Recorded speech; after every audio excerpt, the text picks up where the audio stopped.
La Unión Europea superó sus diferencias internas y los 27 acordaron el último paso del pacto de normas para regular la migración. Alemania exigía un dispositivo especial para menores de edad y para familias, mientras que Italia criticaba a Berlín por financiar a las ONG que rescatan barcos llenos de migrantes en el mar Mediterráneo. La mayor disputa, sin embargo, era qué país debía atender a los solicitantes de asilo, ya que las normas de la Unión Europea responsabilizan al primer país al que arriban. Y en esto, Italia es protagonista. Su isla Lampedusa está a tan solo 145 kilómetros de las costas de Túnez y también es un punto intermedio entre Libia y la Italia continental, por lo que ha sido históricamente apetecida por los migrantes. Justo el pasado 3 de octubre se cumplieron 10 años del primer gran naufragio de migrantes, en el que murieron 368 personas frente a las costas de esa isla italiana. El aniversario coincide con un repunte migratorio este año. De hecho, el gobierno de la ultraderechista Giorgia Meloni afirma que a su país han llegado cerca de 124.000 migrantes en lo que va de este año. Esto es casi el doble que el mismo periodo de 2022, pero todavía un poco lejos de los más de 180.000 que llegaron a toda Europa en 2016, tras la mayor ola migratoria reciente. Un ejemplo del incremento de 2023 es que a mediados de septiembre, justamente a Lampedusa, llegaron más de 7.000 migrantes en tan solo 2 días. Esto no solo excedió la capacidad del único centro de acogida, sino que incluso superó a la cantidad de habitantes de la isla, que ronda los 6.000. Con todo este trasfondo, el bloque de los 27 aprobó un sistema que hace más difícil las solicitudes de asilo cuando la migración sea masiva y excepcional. Hugo Caro Jiménez nos cuenta más de este acuerdo. Decisiones sobre la migración en Europa. Este 4 de octubre los países miembros de la Unión Europea llegaron a un acuerdo en torno a la crisis migratoria y de asilo que enfrenta el continente. El pacto indica el establecimiento de centros de procesamiento en las fronteras exteriores de la Unión Europea, en donde los migrantes que lleguen allí serán examinados y pueden ser detenidos hasta la evaluación de sus solicitudes de asilo. Con esto llegamos al tema principal del debate de hoy, la urgencia de adoptar el nuevo pacto sobre migración y asilo. El Consejo ha recalcado en varias ocasiones que el pacto es determinante para garantizar que nuestro sistema común de asilo sea capaz de responder de manera eficiente a situaciones como la que se ha dado recientemente en Lampedusa. Las antiguas medidas sobre migración y asilo de la Unión Europea colapsaron en 2015, luego de que más de 1 millón de personas llegaran al continente sin autorización, provenientes en su mayoría de países en conflicto. Al tiempo, debido a un aumento en el cruce de migrantes irregulares, Eslovaquia implementó nuevos controles temporales en su frontera con Hungría. Por la misma razón, Polonia, República Checa y Austria pusieron nuevos controles en sus fronteras. Lo único que podemos hacer es intentar centrarnos en los contrabandistas. Pero el flujo de migrantes solo será detenido por el clima. Las cifras alarmantes en Eslovaquia incentivaron las nuevas medidas. En solo septiembre de este año, la cantidad de migrantes irregulares en el país fue tan alta como en todo 2022. ¿En qué consiste entonces esta política migratoria de la Unión Europea que todavía no ha sido finalmente aceptada? Para discutirlo hoy en el debate nos acompaña Borja Monreal Gainza. Él es el director de Seek for Change, especialista en política migratoria. Nos acompaña desde las Islas Canarias en España. Y desde Barcelona se conecta Rafael Vila San Juan, periodista y director del Departamento de Análisis y Desarrollo Global del Instituto de Salud Global. A los dos, gracias por acompañarnos. Y antes de comenzar con ustedes, quiero darle también la bienvenida a toda nuestra audiencia. Pueden comentar este debate con sus opiniones. Los leemos en las redes sociales con el hashtag #eldebatef24. Y también pueden repetir este programa en nuestro canal de YouTube o escucharlo. Estamos en podcast, en Apple Podcast, Spotify, Deezer y TuneIn. Borja Monreal, ahora sí quiero darle la bienvenida. Gracias por acompañarnos. Y comencemos por discutir en qué consiste este más reciente acuerdo que han pactado los cancilleres de la Unión Europea. Hola, buenas noches. En realidad, lo que se ha negociado es solo un pequeño componente del acuerdo, ¿no? Es el mecanismo de crisis. Ahí había, digamos, una especie de conflicto entre especialmente Italia y Alemania sobre dos componentes de ese mecanismo de crisis, ¿no? Y lo que se ha hecho es negociar a la baja. En realidad lo que se ha hecho es acomodar más la posición de Italia para intentar dar una patada hacia adelante, y es verdad que incluso este acuerdo se puede seguir revisando en el proceso de negociación posterior. Básicamente el acuerdo, pues lo que supone, hay dos puntos críticos, yo creo. Uno es que en base al mecanismo de crisis se va a poder de alguna forma perseguir un poco más a las organizaciones que se dedican a búsqueda y rescate de personas migrantes en el mar, y también que se pueden restringir de cierta forma los del derecho de asilo en procesos cuando se considere digamos que la llegada de personas migrantes es excesiva, ¿no? Entonces digamos que se ha llegado a un acuerdo de mínimos para conseguir que el último escollo, digamos, del proceso de negociación del acuerdo pues siga hacia adelante. Rafael Vila San Juan, también le doy la bienvenida a usted. ¿Qué detalles se conocen hasta ahora de este mecanismo de crisis? Hola, buenas noches, muchas gracias por invitarme.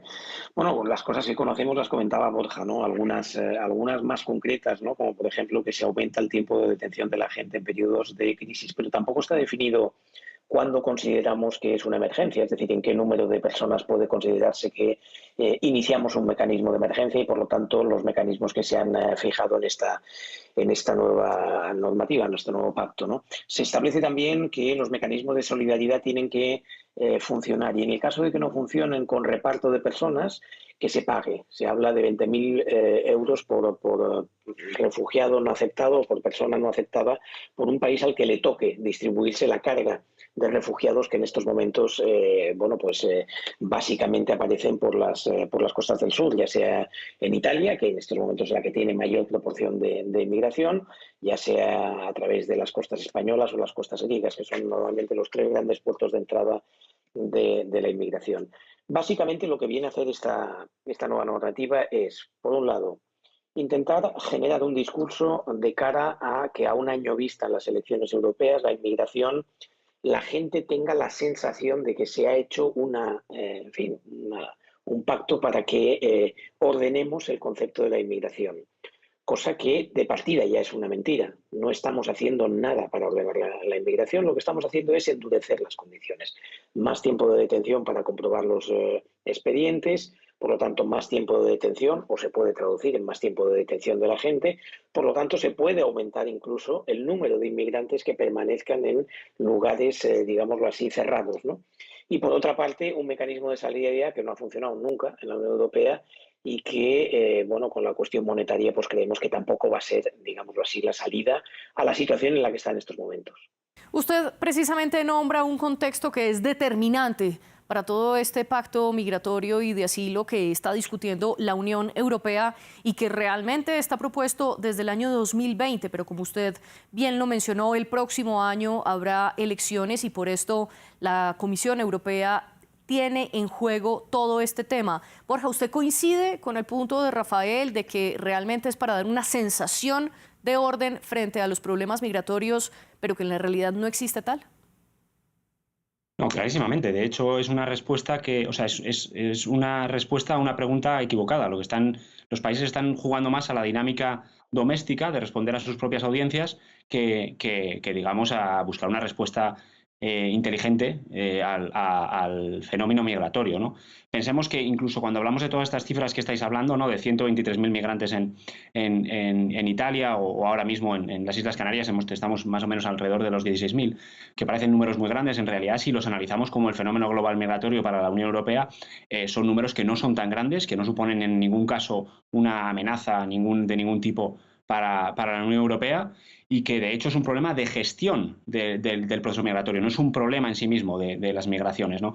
Y tenemos un caso muy claro, muy reciente, de que se pueden gestionar flujos de personas migrantes muchísimo más grandes. La guerra de Ucrania nos demostró que se podían gestionar 8 millones de personas en movimiento, habilitando una directiva temporal, generando y habilitando los medios para recibir a esas personas, y esto pasó absolutamente desapercibido. De hecho, es una cosa curiosa. Si vemos las respuestas a la encuesta social europea sobre la importancia de las migraciones y si se considera un problema crítico en los países, nos damos cuenta de que en el 2015 prácticamente en todos los países la población llegaba hasta el 70-75% de percepción de que la migración era un problema, y en cambio cuando pasa el fenómeno de Ucrania, pues no llega ni al 12%, es decir, que no se considera en ningún país de la Unión Europea un problema la migración, ¿no? Por supuesto hay un componente racial y cultural de que los migrantes venían de Ucrania y parece como vecinos europeos, pero también hay un componente de que demuestra que si las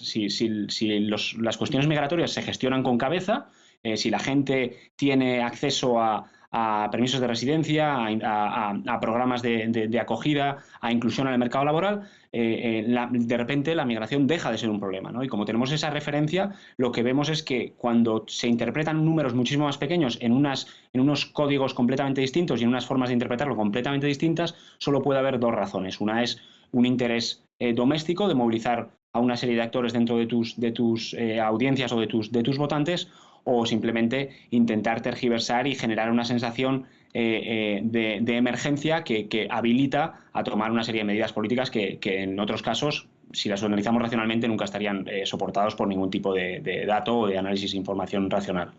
¿Es posible entonces gestionar la migración según usted defiende? La pregunta que le quiero hacer, Borja, ahora es, esta fue una de las promesas que hizo la Unión Europea justo hace 10 años, cuando hubo el naufragio frente a las costas de Lampedusa de un barco de más de 500 personas que llegaba desde Libia. La Unión Europea en ese momento prometió que nunca más se volvería a repetir una tragedia como esta. Sin embargo, en la última década, el mar Mediterráneo se ha convertido en una tumba para miles de migrantes. ¿Qué ha hecho y qué no ha hecho la Unión Europea para cumplir su promesa de que ese naufragio no se repitiera? Pues no ha hecho prácticamente nada. Es decir, ha seguido generando las condiciones para que eso pase y pase más. Es decir, lo que vemos es un proceso de securitización completamente de las fronteras, de externalización de la frontera de Europa, intentando llevar la frontera kilómetros más allá, ya sea a Marruecos, a Libia o incluso mucho más lejos. Lo hemos visto clarísimamente con Níger, lo que fuerza a que las rutas migratorias sean más complejas y más difíciles, y eso lo lleva a que sean más peligrosas. Recordemos que la reactivación de la ruta canaria, que es la ruta más letal que existe en las rutas migratorias, hay cálculos de que se muere más o menos 1 de cada 10 personas que intentan cruzar la frontera atlántica, se activa por el cierre de otras fronteras, como la frontera del norte de África, que hace que muchas personas tengan que jugarse la vida en el Atlántico, ¿no? Entonces, lo que vemos en este proceso es un retroceso, en realidad.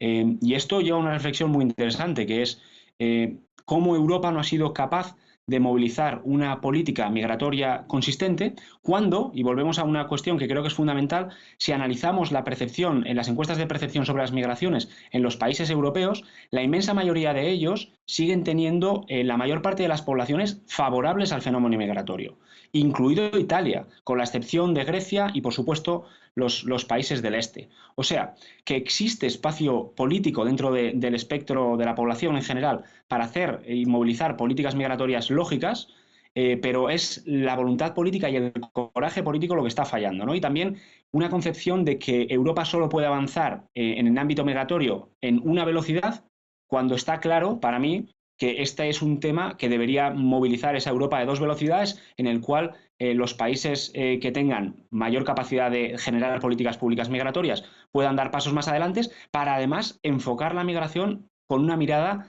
de movilidad de trabajadores también, no solo derechos humanos, sino también como una solución a un problema clarísimo que tiene la Unión Europea de trabajadores o sea, que se va a prolongar en los próximos 25 o 30 años. Rafael, y si con usted podremos profundizar, por favor, este argumento que usted dice que es solo una sensación de organización del tema migratorio. ¿Usted cree entonces que el pacto de asilo y migración que está discutiendo la Unión Europea desde hace más de 3 años no es suficiente, y tampoco es suficiente las 5 reglas o los 5 reglamentos que se han aprobado hasta este momento? No, en absoluto, ¿no? Yo creo que, en fin, abundando en lo que explicaba Borja, ¿no? Aquí tenemos un problema muy grave. En Europa no se puede entrar legalmente. Un inmigrante no puede entrar de manera legal. Luego, ¿quién va a dominar el mercado ilegal? Los traficantes, ¿no?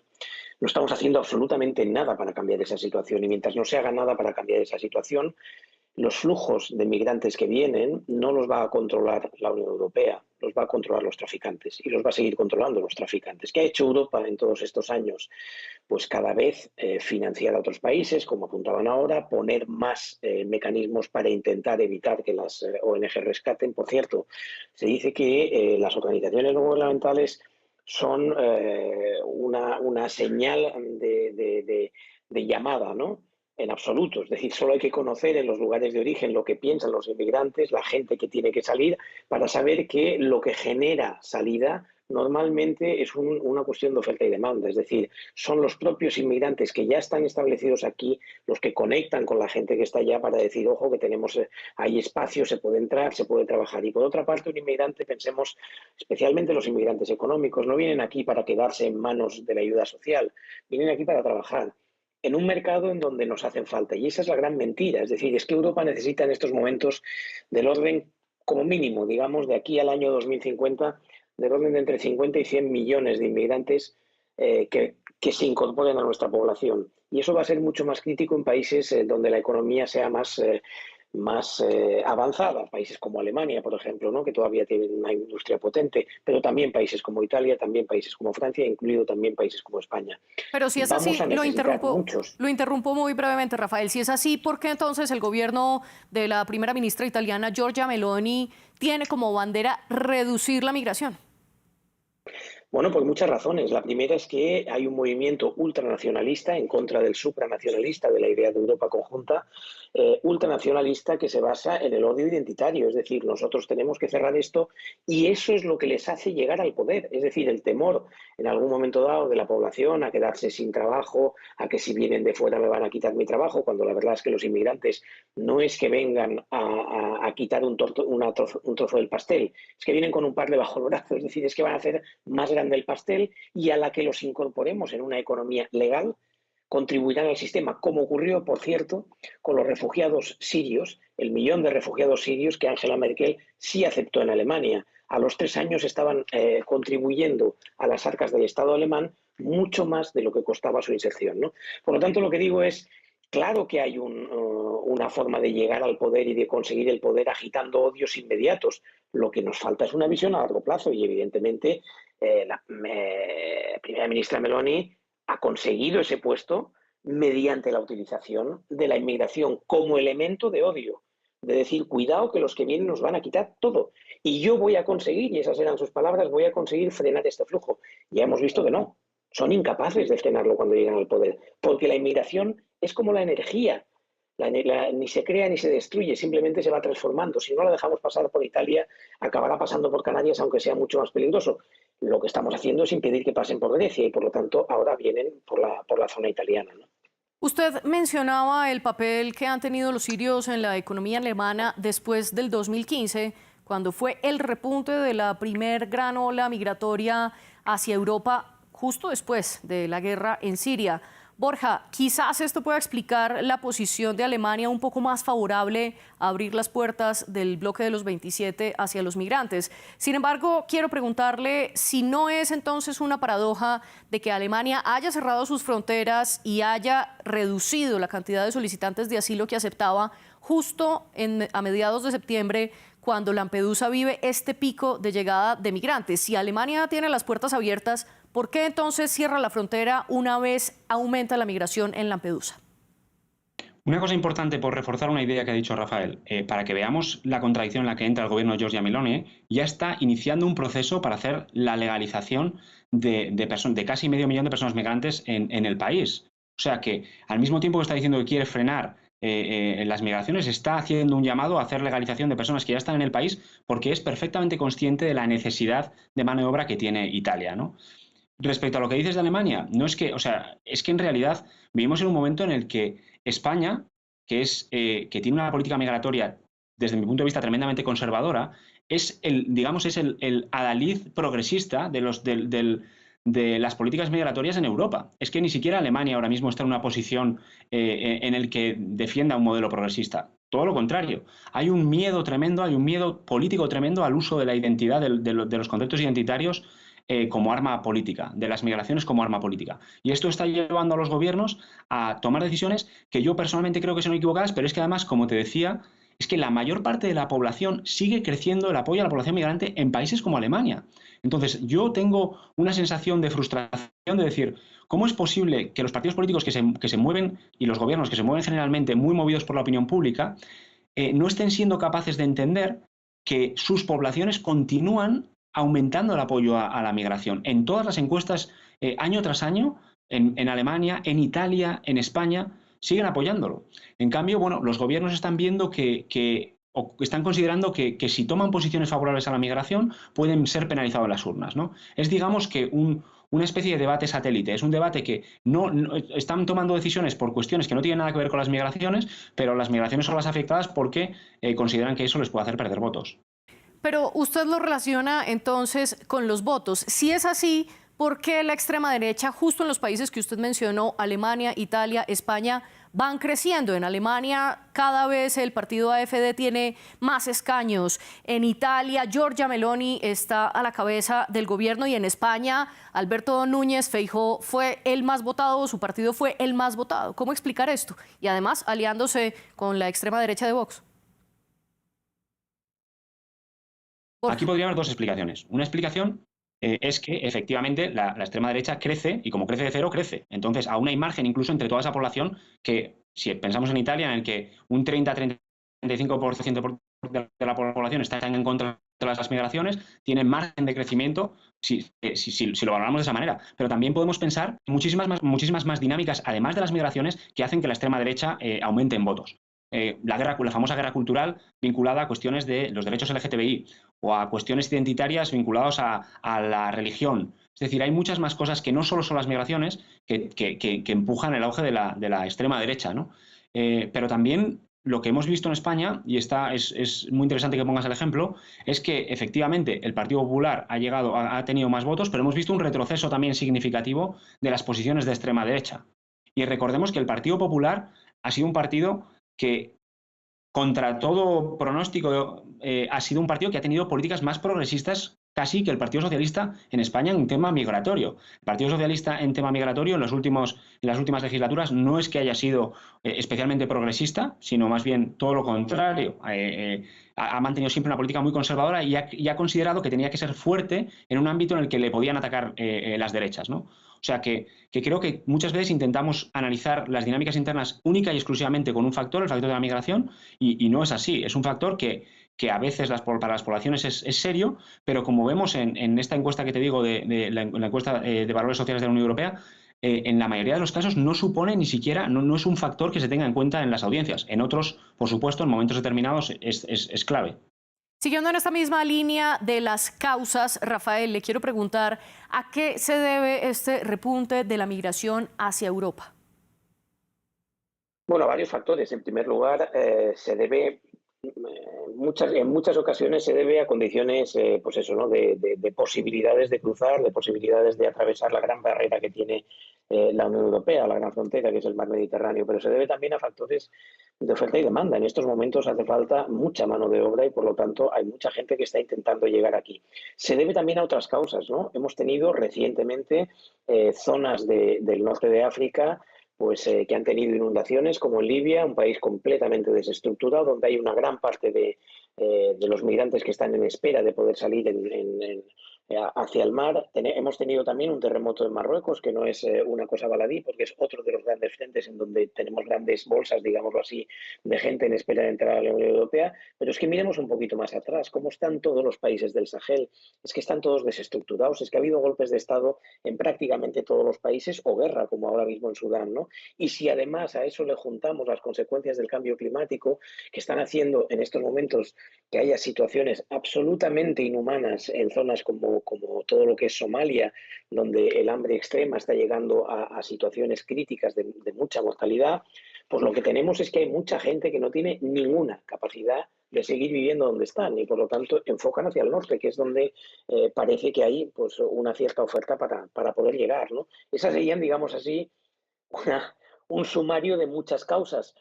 El problema es que ni siquiera Europa ha sido capaz de analizar, bueno, pues que sí, que vamos a tener más inmigrantes durante este tiempo. Y frente a eso, lo que estamos haciendo es más de lo mismo, que en vez del nunca más que se dijo en Lampedusa, ¿no? Hace 10 años, hace una década, lo que estamos haciendo es siempre lo mismo, que es completamente diferente y que sabemos que no funciona. Todo lo que se ha hecho hasta ahora no funciona.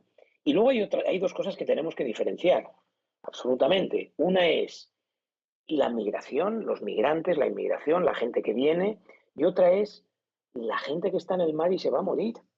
Si nosotros salimos mañana a la carretera y alguien está a punto de morirse y huimos, nosotros nos van a poner un proceso penal por no auxiliar a la persona que se está muriendo. Luego, tengamos claro que una vez están en el mar y más en aguas internacionales, tenemos una responsabilidad de salvarlos. Sí. Ya veremos qué podemos hacer con ellos, pero hay que salvarlos.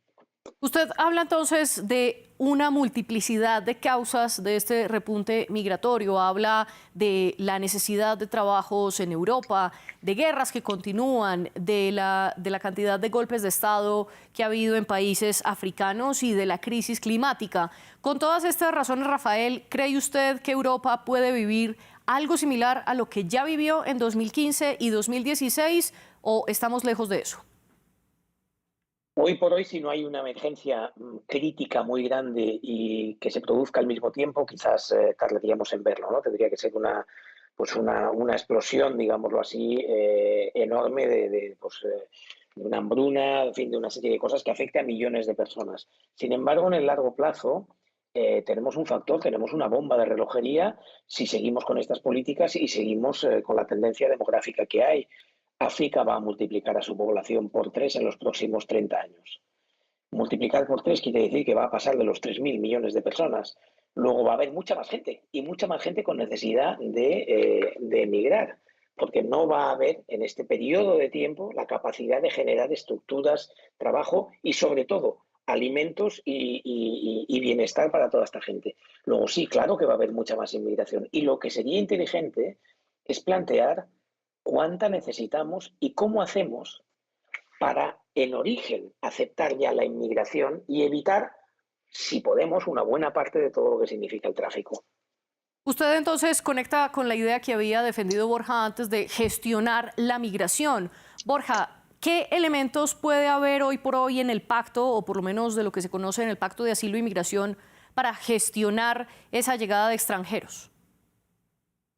Bueno, una de las cosas que yo quería añadir a lo que decía Rafael y que creo que es clave es que hay que entender que, y es una curva que en migraciones está completamente confirmada, que es que conforme los países avanzan de la pobreza hasta la renta media, la migración aumenta. O sea que tenemos que asumir que toda nuestra frontera sur, toda la frontera sur de Europa, todavía está lejos de la renta media, lo que quiere decir que la migración económica se va a seguir produciendo y va a seguir aumentando. Entonces, confirma todo el discurso que decía Rafael. Ahora, ¿qué cosas se pueden hacer? Bueno, una de las cosas que se está haciendo ya es habilitar mecanismos legales y seguros de migración de trabajadores, ¿vale? Los famosos acuerdos de movilidad laboral, ¿no?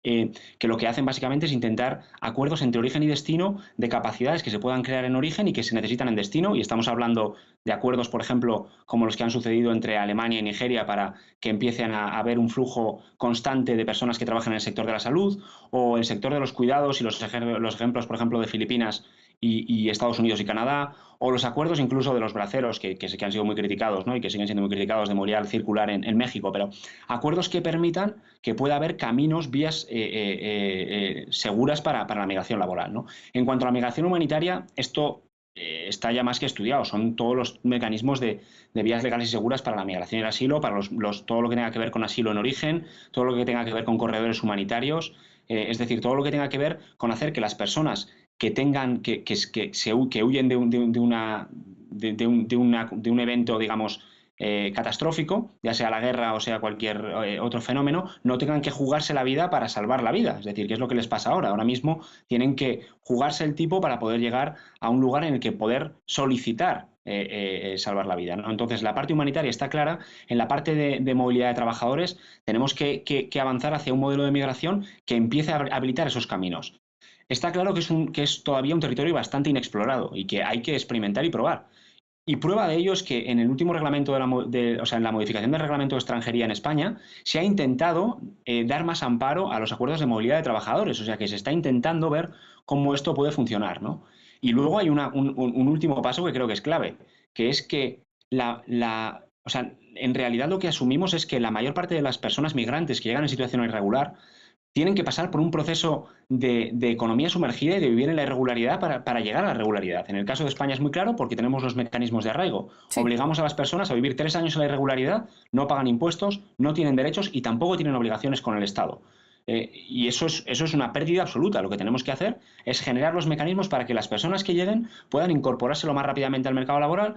Si se incorporan al mercado laboral y hacer una vida, integrarse en una vida en comunidad, en convivencia con el país en el que lleguen, pues minimizaremos todas las externalidades negativas que pueden tener las migraciones. Es decir, que tenemos que... Muy brevemente, Borja, Sí. lo interrumpo, pero estos acuerdos de movilidad no van en contravía del Pacto de Asilo e Inmigración, que en última será el gran bloque normativo de la Unión Europea. No, es un espacio que sigue abierto. Los acuerdos de movilidad de trabajadores siguen abiertos, están contemplados en el acuerdo, pero en realidad se negocian, son legislaciones nacionales. Entonces, cada país puede legislar para estos acuerdos de movilidad de trabajadores.